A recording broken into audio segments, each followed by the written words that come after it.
Hello, today we're going to talk about creating survey items that go along with constructs. But I realize that maybe this is a better conversation if we start with a couple of definitions. So a construct is something that's unobservable. So for instance, customer satisfaction can't be observed.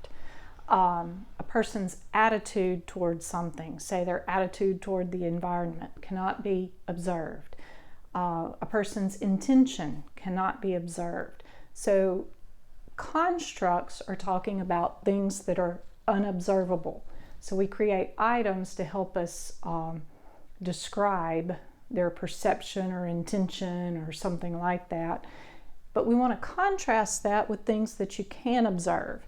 And the reason I'm bringing this up is because as I look at some of the examples you're sending me of survey items, many times you're sending me survey items that are observable things. So things you can observe are things like time on task, gender, grade point average, number of years in a program, number of lessons that a program participant attends. Those are all things you can observe and measure, as opposed to unobservable or latent constructs that you can't observe. So as you're developing your survey, we really right now want to concentrate on the latent construct. So let's talk about a latent construct. And I'm going to use the theory of planned behavior today for this example, simply because it's a little bit easier, more simple theory to discuss. So we're actually only going to look at 5 variables. It's a little bit more detailed than this, but today we're going to use this representation of it, where we have attitude, social norm, perceived behavioral control, intention, and behavior. And to make this even more, applicable to what you're doing, we want a very concrete example. So the behavior we're going to use today is exercise for 30 minutes daily. And that actually is an observable variable. So this is not actually going to be a latent construct, but the constructs before it, intention to exercise, attitude toward exercise, perceived social pressure or social norms related to exercise, and perceived behavioral control are all things that are latent or unobservable that we would need to create survey items to be able to gauge or measure. All right, so to make this even easier, and as I alluded to in my email, we're going to compress this and only look at 2 variables. We're going to look at social norm and intention. Now notice that there is an arrow between these 2. That indicates that there is a definite relationship between these 2 variables or these 2 constructs. And as you're looking at your theoretical framework, I want you to look for variables or constructs that have a known relationship. So look at your picture or your graphic of the theory that you've selected and select 2 variables or 2 constructs that are related to each other. All right, so you've chosen your 2 constructs. We've, in this case, chosen social norms or perceived social pressure and intention. One of the things I want you to do as part of this exercise is to go back and to define these 2 variables more specifically as they relate to the survey that you're developing. So right now you have something generic that says social pressure to engage or not engage in a behavior. To make this more specific, you would rewrite the definition for this assignment to something like social pressure to engage in 30 minutes of exercise daily. The same is with intention. The generic definition of intention that you've already written is readiness to perform a behavior. Now I want you to dial that down some more, make it more specific to your behavior, and say readiness to perform 30 minutes of exercise daily. So select your 2 variables or constructs that you're going to work with for this part of the assignment. Write very specific definitions, and then you're ready to start working on your items. Now, I've said several times that I'm looking for 5 items per construct. And it's the wording that we need to be sure that we are getting right on these surveys. So this is what I'm looking for. When you ask a person about their perception, you're not asking them, what do you think your family member intends to do in terms of exercise? You're going to ask them, what do they intend to do? So your item will read something like, I plan to exercise 30 minutes every day. I am willing to exercise 30 minutes every day. I will exercise 30 minutes every day. I intend to exercise 30 minutes every day. I expect to exercise 30 minutes every day. So just that quickly, I took my definition of intention about a specific behavior and I wrote 5 items. I'm working backwards, obviously, in this example. The next piece that you need to do, and you can work in either direction, is the social norm. Social norm is about social pressure, right? So you can go about this a few different ways. One way that you can look at social pressure is look at specific people who may have some kind of influence on a person's interest in or attitude toward engaging in a behavior. In this particular example, it's exercise.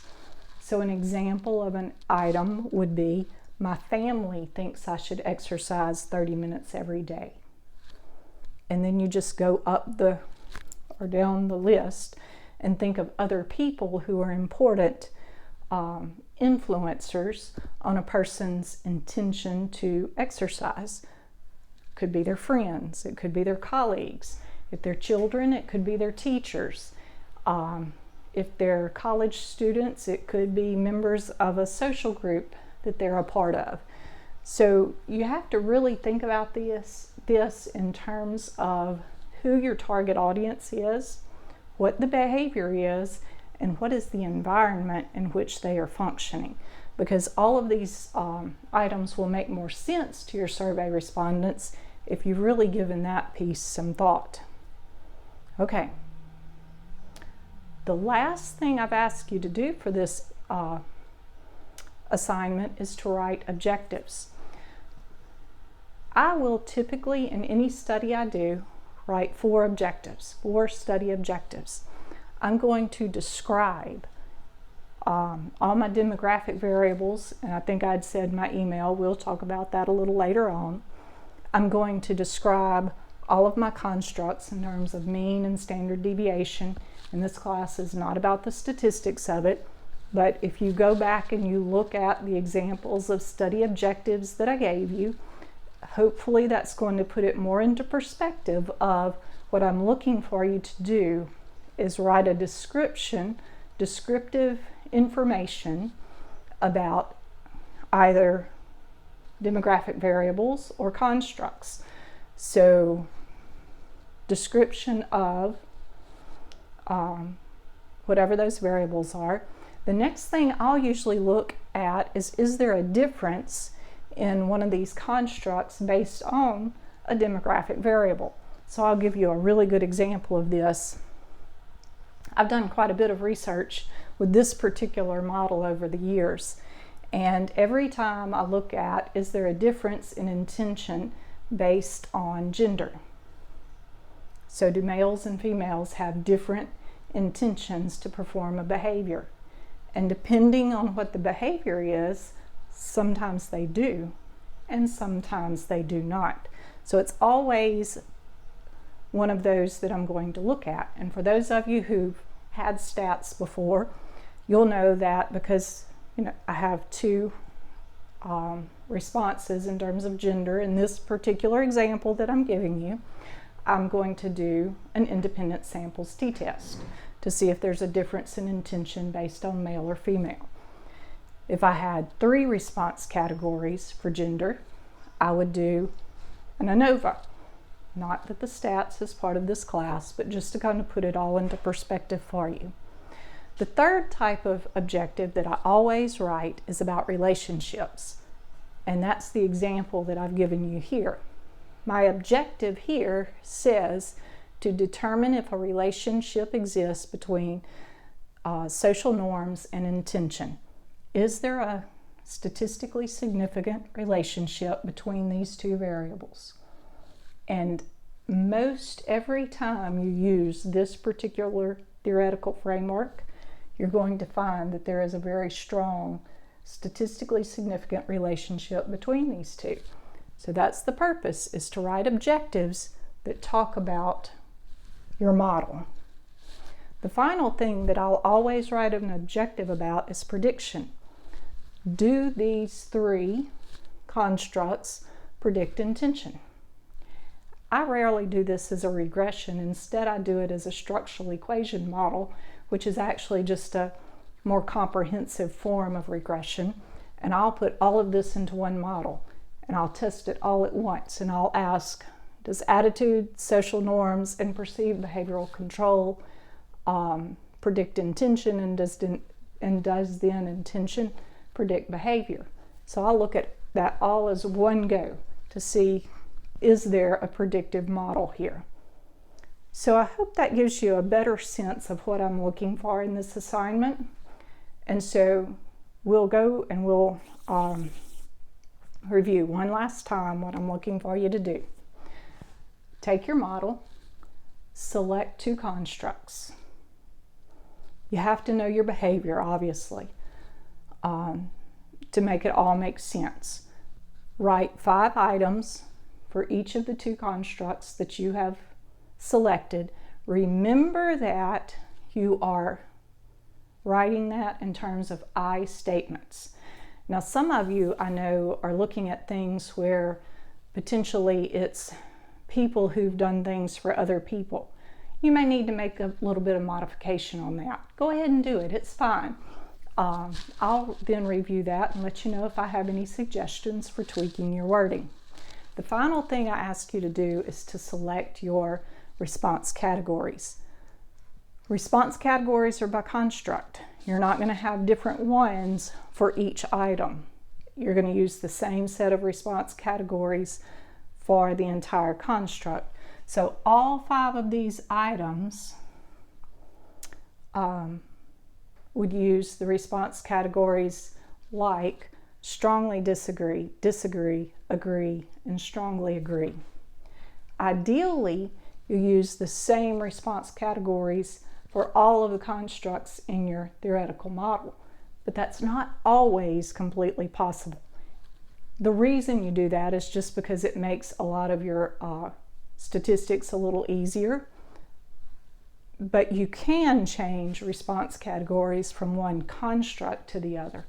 So you could have strongly agree here, strongly agree, agree, disagree, strongly disagree, and you could have something like completely intend, intend, do not intend, completely do not intend.